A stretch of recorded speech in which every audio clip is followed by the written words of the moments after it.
guys, and welcome back to my channel. So I am back in the kitchen tonight and I am racking my brain, which this brain has a lot of racking to do to get through to get some ideas out of it. But y'all know I have this humongous ham. You know, I've got to try to think of delicious meals that I can prepare with this ham. I'm going to use every speck of it. So I came upon sweet and sour pork. Of course, you know, you would use pork belly or pork tenderloin or something like that, but I'm thinking, why can't I just chunk this ham and bread it and fry it and make me some sweet and sour pork? So let's get to experimenting with this, and let's see if this racking of my brain came up with some smart ideas. So I went ahead and sliced up some of the ham. This was one big piece of it. And what I did, I just kind of left it in bite-sized pieces because most of the time when you eat Asian food, you eat it with chopsticks, except for me because I still have not learned how to use chopsticks. But anyway, so I have chunked it. Now, if you used pork belly or pork tenderloin, then you will probably want to try to find you some type of marinating recipe. Maybe marinate it in some soy sauce and I don't know, a little brown sugar and vinegar or something overnight just to give it some flavor. But, I mean, this ham is salty enough, so I'm not marinating it. I just went ahead and beat up 2 eggs, and I'm going to make me a batter. Let me turn the oil on. I'm going to go ahead and fry this. So I have 2 eggs, and then I have just plain flour. So I'm going to make a batter and fry it. And I have my leftover oil from the other day when I cooked something, because I use everything several times. I try to make my oil last as long as possible.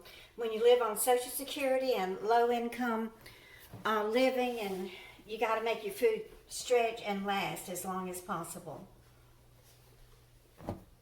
So I'm just waiting for my oil to get hot, and then I'm going to fry these twice. I need to get me something to drain it on, so let me go ahead and get me a plate back here with some paper towels on it.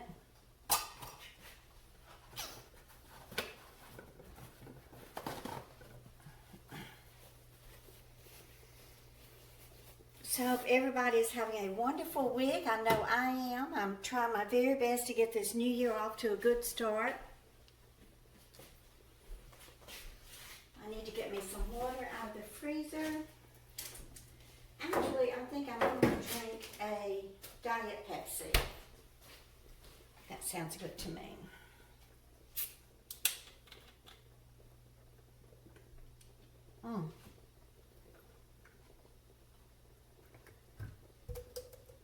So I sure had fun on YouTube looking for recipes. I kind of combined, I found 2 Asian chefs, a young girl and then a guy.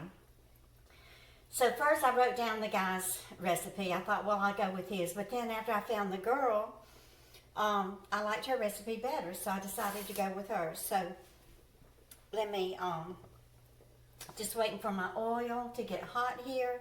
In fact, I don't think it's deep enough. Let me add a little bit more to it.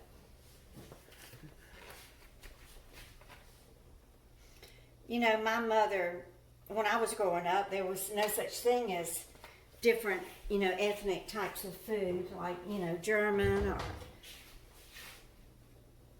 Russian or Italian. We just ate plain old Mississippi, Southern cooked types of foods. So after I married John and we were living in Covington, there's a Chinese restaurant there called Trey Yin. So when we first started going to Trey Yin, the restaurant was actually in the family that owns it. It was in their home, in their kitchen. It was just a little tiny restaurant, but oh man, they had the best food. So we would go, you know, every time that we could afford it and take the children, and they just loved it. Now Jeremy, he always had the hardest time deciding what he wanted, and he would always order something that was exotic or different, and then he would end up not liking it.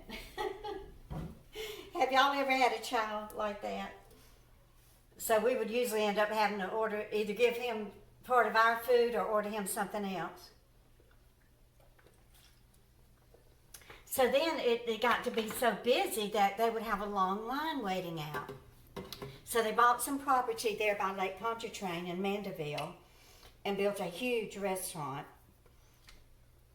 And it's still there to this day. So whenever we go home down south, we try our very best to get to Mandeville so that we can still eat at Trey Yin. In fact, Jill has even taken Hisani there. So if you're ever down in that area on the North Shore, make sure you go to Trey Yin and get some of their exquisite Asian food. It is so good. Let me just drop a tiny bit of flour in there and see. Not hot yet, but I think by the time I get some of this battered and get it ready, then it should be hot. So let me go ahead and throw a few of these in here. Get some of this batter. We're going to fry it. Let it rest for a few minutes, and then we'll fry it again. It just holds its crispiness if you double fry it. But at Trey Yin, they have a huge koi pond out front. So when Jill went back, she got to meet the grandchildren now of the original family owners, or the ones who run it now. So she got to meet them. And so they were looking at the koi fish, and some of them are huge. And the grandchildren told her that they were, the older ones had been there ever since their grandparents had opened the restaurant. So it's such a nice experience to go there. Let me turn this fire down a little bit. I don't want it too hot. Now I have frozen all of the ham that I didn't use, so it's still good and fresh, even though it's been a week or so since I received the ham free from the, it's actually an agency here called, I think it's called Long Island Cares. And they just bring boxes of food around once a month to the residents.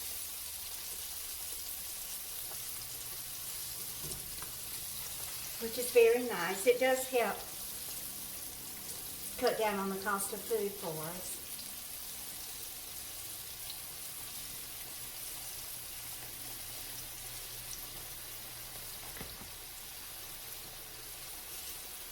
I might still have it too hot. It's good that it's bubbling up like that. That means that the moisture is coming out of the meat. So that's a good sign. Let me get in there with a slotted spoon and see if I can turn it.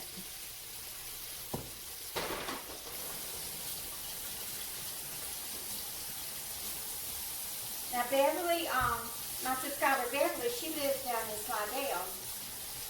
I don't remember if I have ever asked you if you've eaten at Trey Yin or not.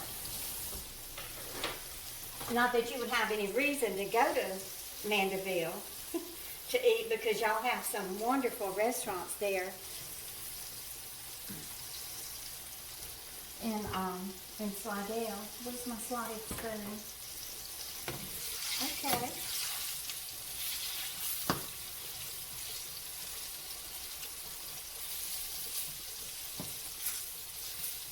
Okay, since I'm going to fry it twice, I'm going to go ahead and take this out.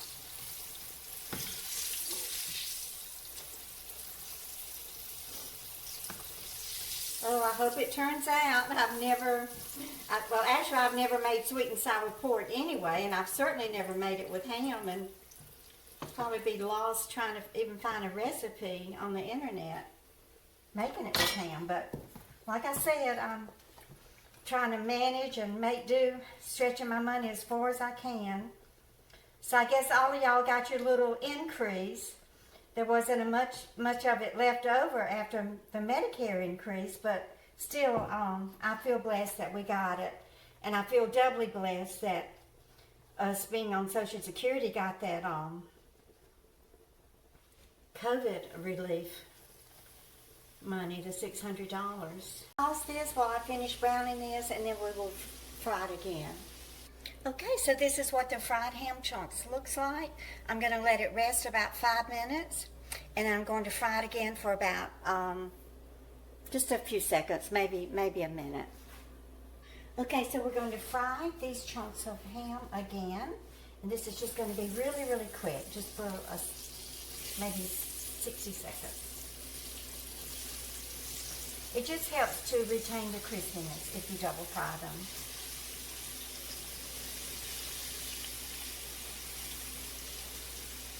What is that commercial they used to have about double mint gum? Double your pleasure, double your fun. The double mint gum. All those little commercial, the jingles and everything that just normal everyday people used to write those little jingles, and they're so catchy. Double your pleasure, double your fun with double mint gum. Did they have a song for juicy fruit and spearmint? Okay, so this is double fried these. Oh, look, they still got a lot of moisture in them.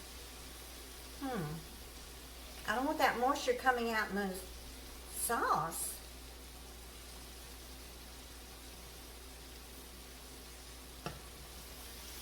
It's really, well, I guess because the ham has so much water in it, but we'll see.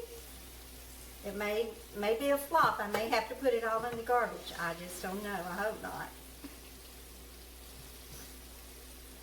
I need some help getting this into the spoon. There we go. I'm in business now. Okay, so let's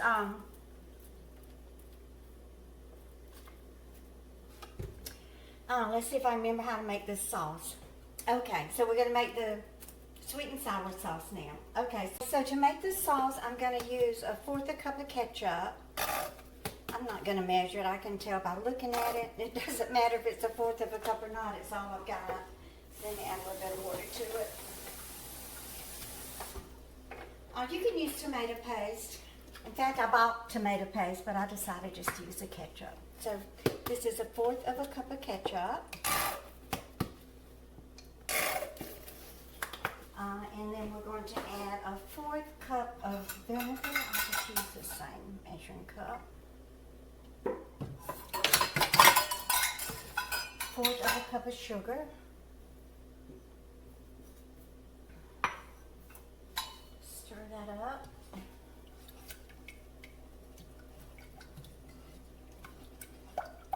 And we'll start heating this up slowly. 1/4 of a cup of water, but to that we're going to have to add a tablespoon of cornstarch.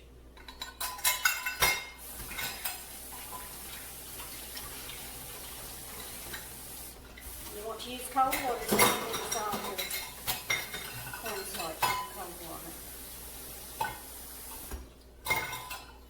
Okay, 1/4 of a cup of cold water,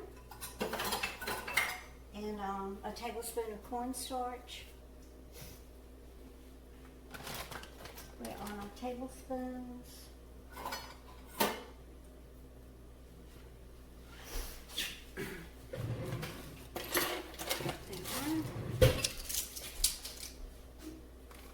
You can use brown sugar. It's just, your preference. And it says 3/4 of a teaspoon of salt, but the ham is salty enough, so I'm just putting a little dash. Okay, so let's get this to cooking. Let me go ahead and stir up this cornstarch and water. And you want to add this slowly so it doesn't gobble up. Then I have all my veggies here. I have the green, yellow, and red peppers. I'm going to saute a little garlic and some oil.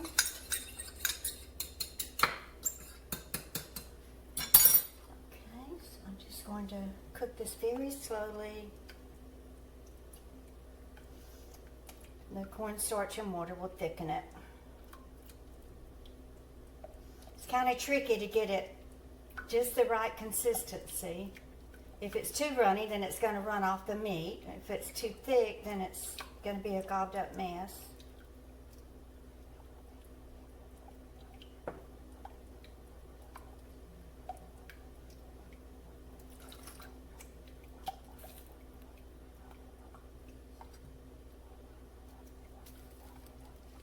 let's just start with that. I don't want to get too much in there. Now to this, I am going to add some raspberry preserves. This will add some of the sweetness to it. You can use plum sauce if you have it, but I didn't want to. Trying to keep the cost of this at a minimum. But, the raspberry sauce will be delicious. Raspberry jelly. Thank goodness I have some left over. I haven't been eating it because I haven't had any toast in 3 months. Being on this keto. Now y'all, just because I'm in the kitchen cooking doesn't mean I'm eating all of this stuff.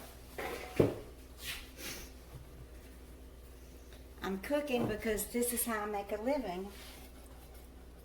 By my cooking videos on YouTube. I'm going to add a little bit more of the water and cornstarch. Okay, that looks beautiful to me. Is it too thin? Maybe so. Let me cook it just a second longer. Now I got to get some kind of, I'm going to have to pour that grease out because I need to use that skillet. I don't have a wok. Okay, let's stir fry our vegetables. Okay, I need some more oil.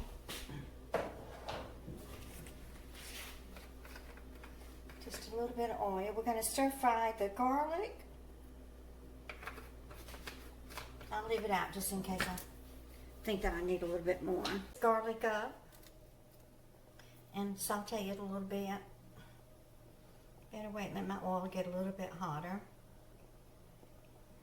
Y'all know I love garlic, so I'm not going to mince it or anything. I'm just going to slice it.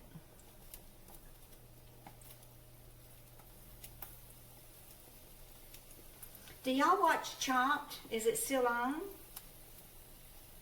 I guess they can't film it because they would have to keep everybody 6 feet apart. But I've heard them chastise those chefs before because they didn't chop all their vegetables the same size. I'm thinking, boy, I wouldn't even make it past the first round if I was in there.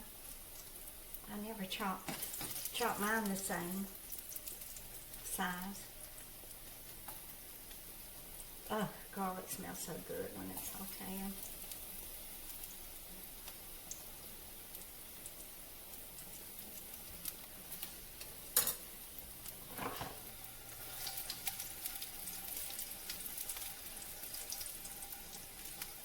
Okay, I'm going to throw in my other veggies, which I've already prepared here.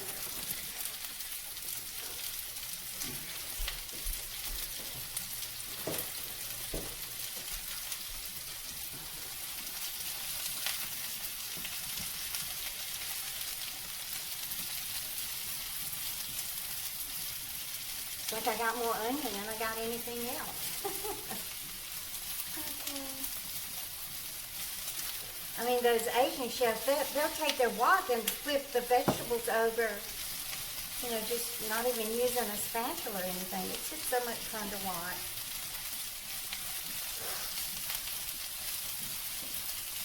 Y'all, I'm going to have to put some of my secret ingredient in here. I just can't cook a meal. Even Asian dish without a little bit of Worcestershire sauce. But let me saute my veggies first. Electric stove, y'all. I've been turning out some pretty decent meals on it, right? Okay, let me throw in my pineapple.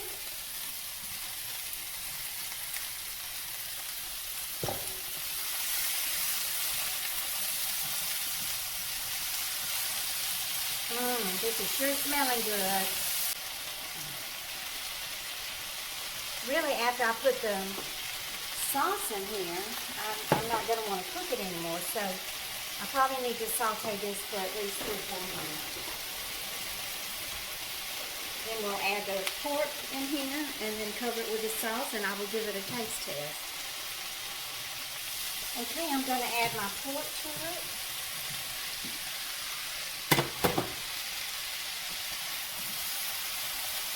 I do want my veggies to stay crispy. Now we're going to pour the sauce over it. It's still warm enough in that sugar. Ooh, wow, that raspberry jelly sure makes it taste delicious. Okay, so let me turn the burner down and I will add the sauce.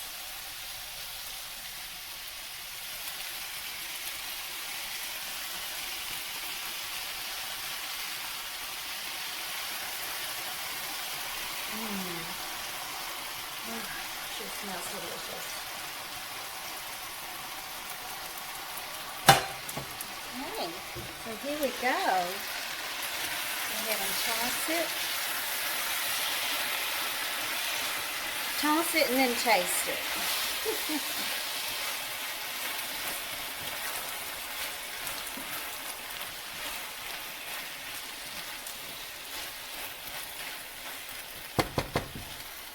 Okay, I'm going to plate it and give it a taste.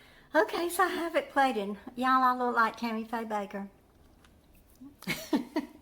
Okay, so here we go. Let me get some pineapple, pepper. I just have no idea what it's going to taste like made out of this leftover Christmas ham, but I mean, you got to try it, huh? Sorry, I'm getting too close. This is another top I got from Savers. This one has bat wing arms. Ain't it cute? $4.99. Y'all, I think I'm getting addicted to that store now.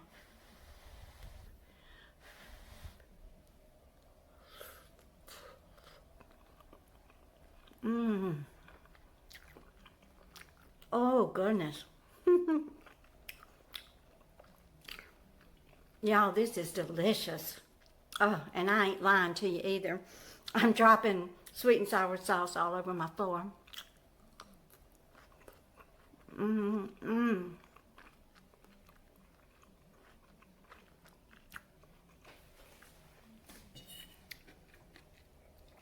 You gotta try it, y'all. You gotta try it. I'll leave the recipe in the description below. Oh, this is so good. So y'all please give me a thumbs up. And y'all just keep on coming back. Bye, guys.